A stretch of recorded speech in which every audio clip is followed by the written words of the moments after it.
Ravi de vous retrouver sur la télévision Sanganiro et bienvenue à ce journal dont voici les principaux titres.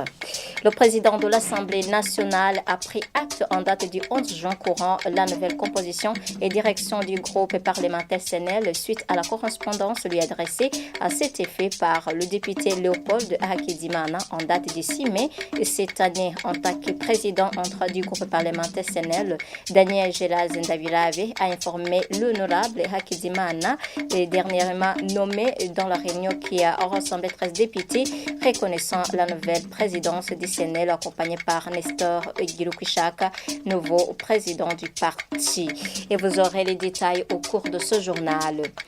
Le secteur minier devrait être renforcé en vue d'en faire un secteur qui génère des revenus dans le trésor public. C'est la ressort d'un atelier d'échange organisé ce vendredi par l'organisation Parsem et Parole et Action pour le réveil des consciences et l'évolution des mentalités sur le processus et les priorités budgétaires pour l'exercice 2024-2025. Après une courte pause, les détails.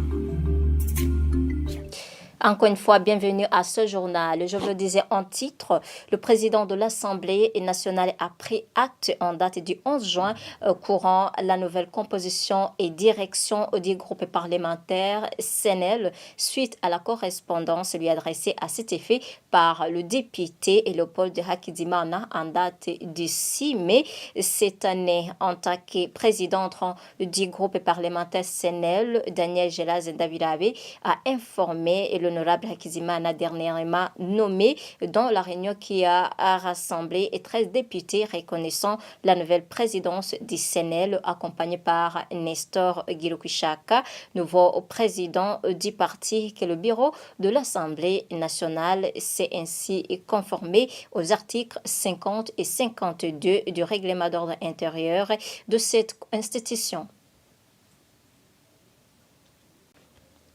L'autre camp de son même groupe parlementaire du CNL dit toujours reconnaître Agathon Rwasa comme le seul interlocuteur dans une correspondance adressée au président de l'Assemblée nationale le 19 juin de cette année courant 18 députés, estimant plutôt que le bureau de l'Assemblée nationale serait tombé dans le piège d'un groupe minoritaire et qui accuse avoir des décisions en violation des lois du pays.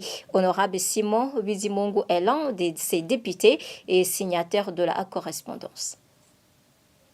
Le secteur minier devrait être renforcé en vue d'en faire un secteur qui génère des revenus dans le trésor public. Cela ressort d'un atelier d'échange organisé ce vendredi par l'organisation Parsem, Parole et Action pour le réveil des consciences et l'évolution des mentalités sur le processus et les priorités du ministère et les priorités budgétaires pour l'exercice 2024-2025. Le directeur de la planification au sein du ministère des Finances a rappelé que ce secteur a connu des défis suite à certaines sociétés d'extraction minière qui n'ont pas respecté les conventions d'exploitation. Jean-Marie Mayonga. Les participants sont revenus sur la question d'impliquer le citoyen dans la planification du budget de l'État. Certains ont soulevé des inquiétudes sur le secteur minier qui n'a pas été mentionné dans le rapport du budget de l'État exercice 2024 et 2025 pour montrer la somme collectée qui a entré dans la caisse de l'État. Ils ont montré que nulle part est mentionné dans les ressources prévues pour ce budget, ce secteur minier ne montre pas le montant qui sera collecté pour appuyer le budget de l'État. D'autre part, ils ont montré que ce secteur, partout dans le pays, on fait des exploitations minières, mais il n'y a pas de traces pour montrer ou justifier comment les minerais exploités sont vendus. Ils ont proposé que ce secteur doit être suivi afin de montrer comment le secteur minier fonctionne et que la somme collectée entre dans la caisse de l'État. Sur toutes ces inquiétudes, le directeur de la planification au ministère des Finances, Maïcha Simbigura a répondu que suite à un non-respect de conventions signées avec les sociétés qui exploitaient les minéraux, le gouvernement a beaucoup perdu, mais pour la bonne marche, d'autres conventions ont été signées avec de nouvelles sociétés. Le directeur national de la PARSEM, Faustin Dikoumana, a rassuré que, sur toutes ces inquiétudes, ils vont essayer d'en parler avec les concernés du ministère des Finances afin que, lors de la préparation du budget de l'État, il faut impliquer toutes les parties afin de le faire dans la transparence.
Certains Congolais vivant dans les camps des réfugiés au Burundi disent effectuer des activités d'autonomisation vu que le Haut Commissariat pour les réfugiés a diminué de moitié l'assistance alimentaire. Ces réfugiés demandent qu'ils soient associés dans des projets d'autonomisation mis en œuvre par des organisations partenaires du HCR sur ce volet. Ils l'ont évoqué jeudi 20 juin lors de la célébration de la journée mondiale du réfugié.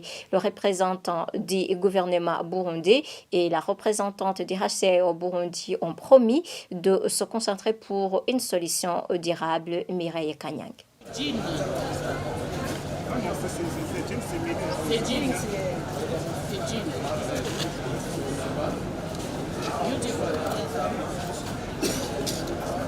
Une des femmes réfugiées qui exposait ses produits issus d'un projet d'autonomisation se réjouit de cette activité puisque, dit-elle, elle parvient à améliorer la ration et vêtir ses enfants grâce à l'activité exercée vu que l'assistance alimentaire a été diminuée de moitié. Lors de la célébration de la journée mondiale du réfugié du 20 juin, le représentant des réfugiés urbains et ceux vivant dans les camps a fait savoir que les projets d'autonomisation posent problème. Troisième demande. C'est le cas de plus célèbre qui concerne la majorité des réfugiés. C'est le cas d'autonomisation qui permet aux réfugiés de prendre eux-mêmes en charge. Nous demandons au HCR de multiplier encore ses efforts pour appuyer beaucoup d'autres personnes, les personnes autonomes, en aidant les fonds de commerce. En réaction, Brigitte Mukanga Eno, représentante du HCR au Burundi, a rassuré que l'exécution des projets va être redéfinie ensemble avec les organisations chargées de l'autonomisation. Il y a World Vision qui s'occupe de l'autonomisation. Ils vous ont suivi,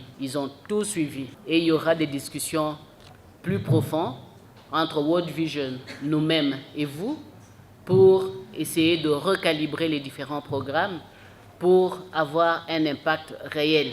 Mais je crois qu'on va se mettre ensemble pour essayer de redéfinir un certain nombre d'approches par rapport à l'autonomisation.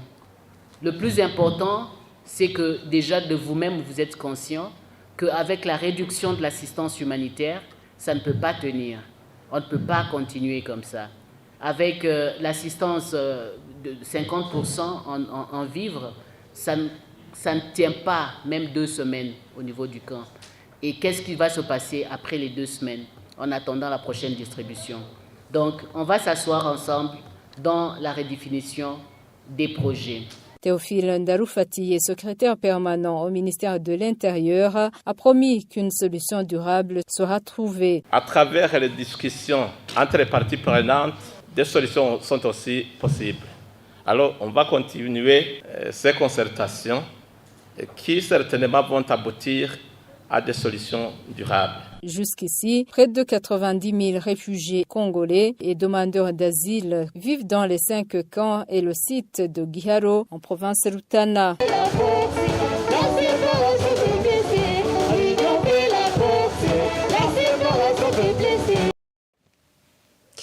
Le Haut Commissariat pour les réfugiés HCR au Burundi, en collaboration avec les autorités burundaises et d'autres organisations onusiennes, sont en négociation pour que l'éducation des enfants des réfugiés et congolais vivant au Burundi soit incorporée dans le système éducatif burundais. Une annonce faite ce jeudi par Brigitte Mukanga Eno, représentante de ce commissariat lors de la célébration de la journée mondiale du réfugié du 20 juillet de chaque année. C'est un problème, dit-elle, en train d'être analysé dès l'année passée. Suivez-la. Jusqu'à présent, les réfugiés congolais que nous avons au Burundi, particulièrement ceux qui sont dans les camps, étaient en train de suivre un système éducatif congolais. Et donc, par exemple, pour les examens, c'était des autorités congolaises qui venaient pour faire passer les examens. Mais depuis l'année passée, nous avons commencé le processus avec le gouvernement du Burundi d'inclusion des enfants réfugiés dans le système national burundais. Et dans ce cadre, nous sommes en train de travailler avec le HCR, l'UNICEF, l'UNESCO et le ministère de l'Éducation pour définir un nouveau programme qui va commencer bien sûr par une transition pour les enfants, une année de transition avant de passer directement à l'éducation dans le système burundais. Donc les défis qui ont été soulevés tout à l'heure sont en train d'être adressés à travers cette inclusion-là. Notamment, par exemple, la question de réduction du nombre de sections au niveau des écoles des études qui sont dans le camp. Il n'y a que 2 sections. Mais lorsqu'ils vont adhérer désormais au système éducatif burundais, ils auront accès à toutes les sections qui existent au Burundi. Et la même chose au niveau de l'université, il n'y aura pas de barrière en termes d'équivalence des diplômes, etc. Ils pourront directement intégrer le système burundais sans problème. Donc c'est dans cette optique-là que nous sommes en train de travailler actuellement. Eh bien, chers téléspectateurs, c'est la fin de ce journal. Merci de l'avoir suivi et bonne suite des programmes de la télévision Sanganiro.